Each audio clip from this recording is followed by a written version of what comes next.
commentaire de la semaine. En cette semaine du 26 février. 26 avril, on va arriver à Noël avant après-midi. Il vit dans le passé. Je vis dans le passé. Hey, Daniel, ça a fait parler du monde en baptême, le petit feu. Oui, le petit feu. Mais ce qu'on a, moi je vais vous dire, l'incident qui s'est produit dans le Maine. OK?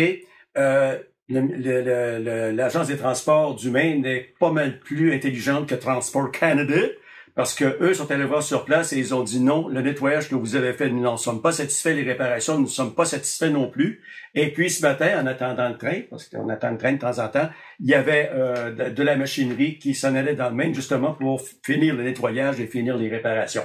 Alors, peut-être que Transport Canada pourrait suivre l'exemple de l'Agence du transport de l'État du Maine. Sur Facebook, vous avez vu passer cette semaine un rail relativement usé, avouons-le.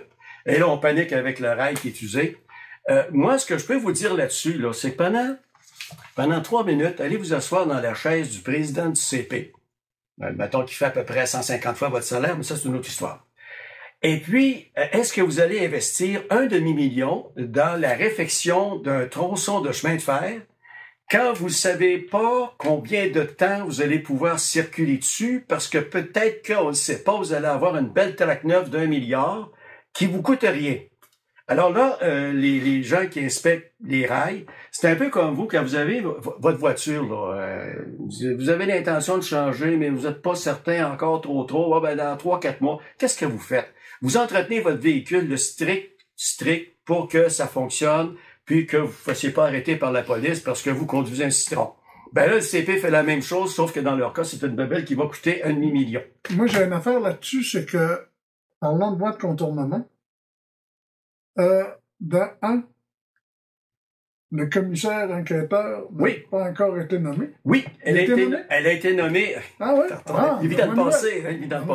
Oui, elle a été nommée, il y a 24 heures à partir du moment où nous, on enregistre. Quand même pas passé loin, là. C'est ça. Et c'est une dame. Et puis, elle a 30 jours pour produire son rapport à cette chose qui nous tient lieu de ministre des Transports. Et puis, d'après ce qu'on a su, il va y avoir une consultation publique à Lac-Mégantic, on ne sait pas encore à quelle date. Et les gens qui auront des choses à dire pourront probablement s'inscrire pour présenter un mémoire. Faites sûr que moi, je vais présenter quelque chose là-dessus à cette dame. Alors ça, c'est quand même une nouvelle pas pire, en espérant que ce document-là prendra pas le bord des tablettes comme ça arrive souvent au gouvernement. Alors donc, il y avait ça, le CP. Deuxième chose, vous avez vu Philippe Falardeau, à Tout le monde en parle. Excellente entrevue. Il a été nickel. On peut pas demander mieux. Mais là encore, MC Gilles. Lui, là, j'espère qu'il m'écoute. MC, il y a plusieurs sortes de pétrole brut. Et quand tu parles de pétrole brut dans l'esprit des gens, on pense à ce gros liquide noirâtre. C'est bunker. Et qui ne peut pas prendre feu. Hein? Mais ça fait un méchant dégât, mais ça peut pas prendre feu. Et à l'autre bout du spectre, il y a le pétrole de schiste. La saloperie de Bakken. Et ce pétrole de schiste brut, c'est aussi prime que du fioul d'avion. Alors, MC Gilles, s'il vous plaît, quand vous parlez de pétrole brut, rajoutez donc pétrole brut, pétrole de schiste. C'est tout à fait différent du pétrole brut.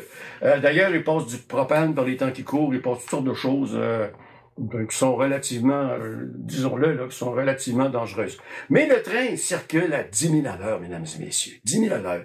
S'il arrive quelque chose, justement, avec un rail qui est brisé, bon, ben là, ce que ça va faire, c'est que le buggy va débarquer, ça fait plouc, et ça va arrêter là. Parce que le train dans le Maine roulait à 40 000 à l'heure. Quand est arrivé le déraillement chez nous, c'était à 10 000 à l'heure. 10 000 à l'heure, c'est pas grand-chose là. On l'a vu à Nantes. Hein? L'année passée, à Nantes, c'est arrivé, ou il y a 2 ans, c'est arrivé qu'il y a un train qui a... Tout simplement, il y a un buggy qui a débarqué, puis boum, ça a arrêté là parce qu'on roulait à 10 000 à l'heure, justement. Oui, il y a une question que je me pose. Ah, j'avais le droit. Le CP, là. Ouais. Y a-t-il un document où le CP demande une voie de contournement? À ma connaissance, je n'ai jamais vu aucun document où le CP demande une voie de contournement. S'il y en avait un qui traîne quelque part, je connais au moins un avocat qui aurait mis la main dessus. Alors, ça me surprendrait là. Mais de toute façon, ils sont fait dire, le CP, par Trudeau et Legault, on va vous faire un beau cadeau d'1 milliard, les petits gars. Hein? Ben là, de toute façon, le ministre Alghabra, il a grandi de 2 pouces. Il a mis des souliers à temps en haut la semaine dernière avec les autres députés. Ça fait que fédéral, pour rentrer dans des réunions, en méchante gang de clowns. Là-dessus, Daniel, merci beaucoup. On se rejase. On se rejase.